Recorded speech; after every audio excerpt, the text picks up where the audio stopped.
सेक tournament में मेरे master ने सबके सामने मेरी बॉन्डेड स्वॉर्ड के टुकड़े टुकड़े कर दिए। अब कोई तलवार नहीं है ना? चलो देखते हैं तुम इस इमोशनलेस पाथ पर कैसे चलते रहते हो। लेकिन मेरे कानों में उनके दिमाग की वह बीमार और पागल कर देने वाली आवाज गूंज रही थी। इसकी तलवार तोड़ दो और ये बेकार हो जाएगा। इसके बाद इसके पास दिन रात मुझ पर निर्भर होने के अलावा कोई रास्ता नहीं बचेगा। मेरा छोटा पिंजरे वाला परिंदा। जैसे ही वह प्लेटफॉर्म से नीचे उतरे, वह लड़खड़ाकर जमीन पर गिर पड़े। फिर वह आवाज दोबारा गूंजी। क्या उसे मेरे लिए बुरा लगेगा? जल्दी करो और मेरी मदद करो। बस अपना हाथ मेरी तरफ बढ़ाओ और मैं तुम्हें माफ कर दूंगा। मैं तुम्हें अपना चेहरा छूने तक दूंगा। उन्होंने खुद को ऊपर धकेला, अपने चोंगे की धूल 2 बार झाड़ी और मेरी तरफ देखा तक नहीं। मेरे जूनियर ब्रदर ने एक लकड़ी की तलवार ली और मेरे हाथों में थमा दी। सीनियर ब्रदर, मास्टर, ये सब आपकी भलाई के लिए कर रहे हैं। एक बार आपको लकड़ी की तलवार की आदत हो गई तो यह आपकी बॉन्डेड स्वॉर्ड से कम नहीं होगी। मैंने लकड़ी की तलवार ली और अपना सर झुकाकर सलाम किया। मास्टर सही है, मैं ही गलत था। वापस पीक पर मास्टर ने वहां से मेरा स्पिरिट गैदरिंग एरे हटवा दिया और स्पिरिट स्प्रिंग का रुख मेरे जूनियर ब्रदर की तरफ मोड़ दिया। रो लो, बस एक आंसू बहा दो और मुझसे एक बार भीख मांग लो और मैं तुम्हें अपनी जान दे दूं।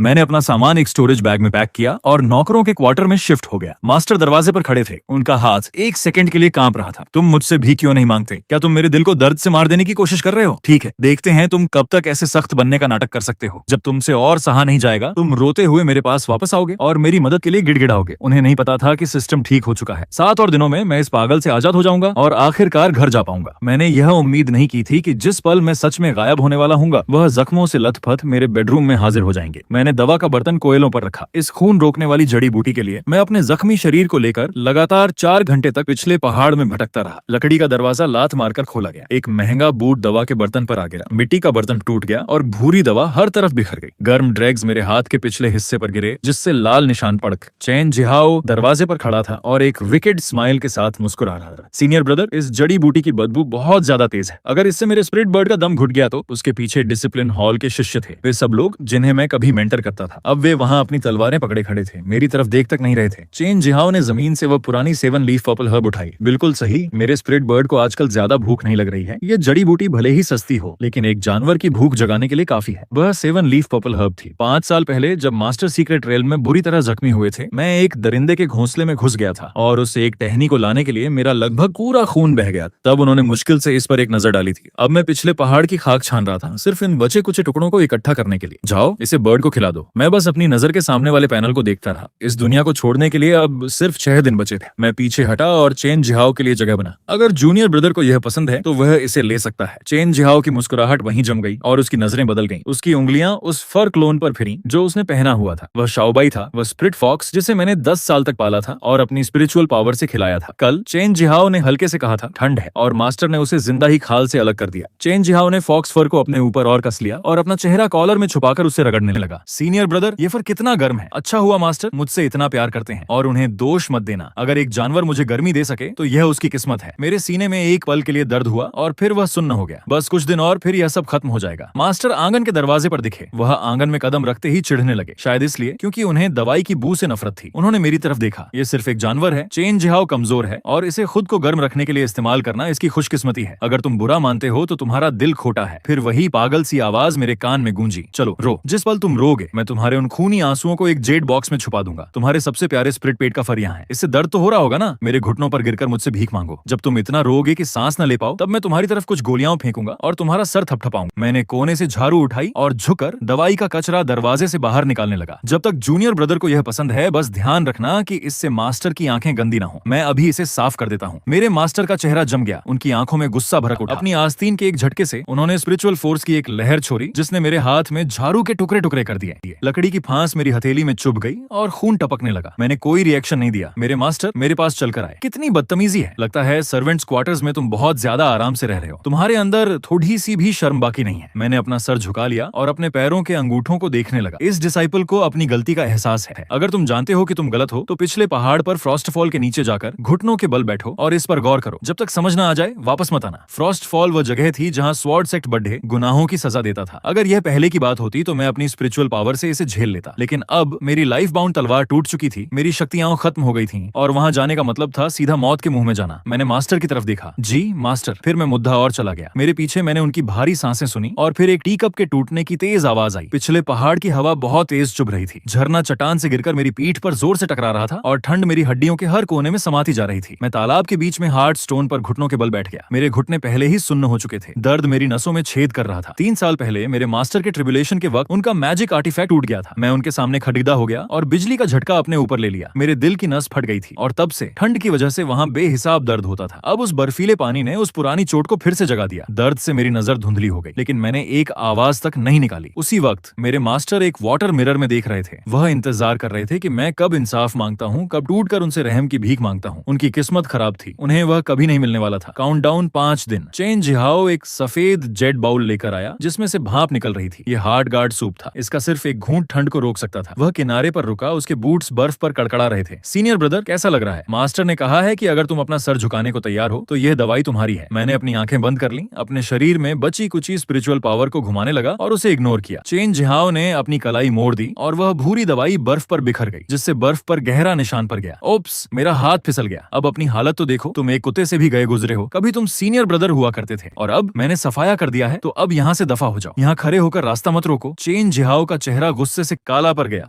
प्रेशर की एक लहर नीचे आई और मेरे मास्टर एक ठंडे एक्सप्रेशन के साथ वहां उतरे। उन्होंने चेन जिहाओ को अपने पीछे छुपा लिया। वह मेरी तरफ बिल्कुल मायूस होकर देखने लगे। उनकी उंगलियां चली। उन्होंने मेरे शरीर के सारे प्रेशर पॉइंट सील कर दिए। अब कोई स्पिरिचुअल पावर बची नहीं थी इसे रोकने के लिए, इसलिए ठंड तुरंत मेरे ऑर्गन में भर गई। मैंने एक मुंह भर खून की उल्टी की। अगर तुम अब भी सबक सीखने से इनकार करते हो तो 10,000 सर्पेंट्स पिट में जाओ। वह सेक्ट का एक फॉरबिडन एरिया था, एक गहरा गड्ढा जो जहरीले सांपों से भरा था। अब डर लग रहा है ना? तुम्हें हमेशा से ऐसे गीले और ठंडे जीवों से नफरत रही है। अगर तुम मेरी रोप पकड़ दियाज कर मदद के लिए रोओगे तो मैं तुम्हें यहाँ से ले जाऊंगा। वह क्लिफ के किनारे खड़े होकर इंतजार कर रहे थे कि मैं उनके पैरों में गिर जाऊं। मैंने अपने मुंह से खून पोंछा। एक चट्टान का सहारा लेकर मैंने खुद को खड़ा किया और क्लिफ के किनारे की तरफ चलने लगा। Thank you master. फिर मैंने छलांग लगा दी। हवा मेरे कानों के पास चीख रही थी। उस पल मैंने सुना कि मेरे मास्टर की सांस लेने की रफ्तार बिगड़ गई। काउंटडाउन 4 दिन, 10,000 सर्पेंट्स पिट। बिल्कुल अंधेरा था। सांप मेरे पूरे शरीर पर रेंग रहे थे। उनके दांत मेरे मांस में धंस रहे थे। वह जगह बहुत बुरी तरह महक रही थी, गंदी और सरी हुई। मैंने खुद को कीचड़ेच में घसीटा। 5 साल पहले अपने मास्टर को बचाने के लिए मैं इस जगह पर आधे महीने तक रुका था और सांपों को पीछे धकेला था, लेकिन अब मैं बिल्कुल अकेला था। 3 दिन और 3 रातों तक मैं एक बार भी नहीं रोया। जब भी मुझे लगता कि मैं अब और बर्दाश्त नहीं कर सकता, मैं बस उस पैनल को घूरता रहता। 10वें दिन की सुबह मैं घिसते हुए वापस क्लिफ के ऊपर पहुंचा। सूखे हुए खून से लथपथ मेरे कपड़े फटे हुए थे और हर जख्म गहरा और सर रहा था। मेरे मास्टर और चेन जिहाओ क्लिफ के किनारे खड़े थे। चेन जिहाओ ने एक चीख मारी और उनके पीछे छुप गया। मेरे मास्टर का शरीर सख्त हो गया। उन्होंने एक कदम आगे बढ़ाया, अपना हाथ आधा उठाया, फिर उसे वापस गिरा दिया। उन्होंने एक स्पिरिचुअल बैरियर खोला और मुझसे और दूर हो गए, जैसे उन्हें डर हो कि वहां खड़े होने भर से मैं उस जगह को गंदा कर दूंगा। मेरे मास्टर की आवाज भारी हो गई थी। सरपेंट गॉल ब्लैडर मेरे हवाले करो। जिहाओ को ठीक होने के लिए इसकी जरूरत है। फिर यहाँ से निकल जाओ और खुद को साफ करो। मैंने अपनी मुट्ठी खोली। सरपेंट किंग का गॉल ब्लैडर मेरी हथेली में था। चेन जिहाओ एक रुमाल अपने हाथ पर लपेट कर आया उसे लेने के लिए। जैसे ही उसने लिया, उसका पैर फिसल गया और उसका भारी कढ़ाई वाला बूट मेरे दाहिने हाथ पर जोर से पड़ा। मैंने अपने होंठ भींचे और बिना कोई आवाज किए अपना हाथ पीछे खींच लिया। मेरे मास्टर की उंगलियां कांप रही थीं। वह मुहरे और चले गए। उनके विचार पूरी तरह उलझे हुए थे। वह रोया क्यों नहीं? पहले तो वह अपनी उंगली कटने पर मेरे पास भागते हुए आता था और मुझसे हमेशा के लिए उस पर फूंक मारने को कहता था। क्या उसे अब मेरी परवाह नहीं रही? नहीं, वह बस मुझसे नाराज है। वह बस मुझसे बदला लेने की कोशिश कर रहा है। मैंने उनकी पीठ की तरफ देखा। किसे परवाह है? काउंटडाउन 2 दिन। सर्वेंट्स क्वार्टर्स में मैंने दीवार के पास टटोला और एक पुराना सिल्वर लॉक बाहर निकाला। ये वह निशानी थी जो मेरे साधारण माता पिता पीछे छोड़ गए थे। जब प्लेग आया था, उन्होंने मुझे पहाड़ पर भेज दिया था और ये लॉक मेरे गले में पहना दिया था। मैंने अपनी आस्तीन से लॉक को साफ किया। बस 2 दिन और मैं घर जा सकता था। मैंने साफ साफ तस्वीर सोची, गर्म दूध, बालकनी पर फूल और मम्मी पापा की नोक-झोंक। फिर रोशनी कम हो गई। मेरे मास्टर मुझसे थोड़ी दूर खड़े थे। उन्होंने हाथ बढ़ाया और वह लॉन्गेविटी लॉक मेरे हाथ से उड़कर उनकी हथेली में चला गया। मैंने उसे वापस लेने के लिए झपट्टा मारा। उन्होंने अपना हाथ ऊंचा किया और लॉक को ध्यान से देखा। तो इस वजह से तुम्हारी कल्टीवेशन गिरती जा रही है। इमोशनलेस डाओ सांसारिक लगाव को नकार देता है और तुम अब भी इस चीज को पकड़े हुए हो। मैंने उनकी आस्तीन पकड़ी और उसे लेने की कोशिश की। प्लीज इसे हाथ मत लगाइए। जैसे ही उन्होंने यह सुना, उनकी उंगलियां सख्त हो गईं। वह जानी पहचानी आवाज मेरे कानों में गूंजी। तो आखिरकार तुमने मुझसे भीख मांगी। वह चीजें तोड़ दो जिसकी वह परवाह करता है और वह हार मान लेगा। इस मॉर्टल कचरे को क्यों रखना? अब से उसकी दुनिया में सिर्फ मैं होना चाहिए। मेरे मास्टर ने मेरी तरफ देखा। उनकी उंगलियों पर स्पिरिचुअल एनर्जी झिलमिला रही थी। फिर एक तीखी दरार की आवाज आई। वह सिल्वर लॉक उनकी हथेली में टूट गया और धूल बन गया। उन्होंने अपना हाथ खोला और वह ग्रे पाउडर मेरे चेहरे पर बिखर गया, जो हड्डियों तक ठंडा था। मैं हिला नहीं। मैं बस अपना हाथ फैलाए वहां बैठा रहा। धूल मेरी आंखों में गिर गई। मैंने अपना हाथ पीछे खींच लिया, स्ट्रॉ पर बैठ गया और अपनी आंखें बंद कर ली। मेरे मास्टर मुझे घूरते रहे। फिर बाहर से एक चेले ने चिल्लाकर कहा, मास्टर, चेन जिहाओ की कल्टीवेशन बैकफायर कर गई है। हीलर कह रहे रहे हैं कि वह नहीं बचेंगे।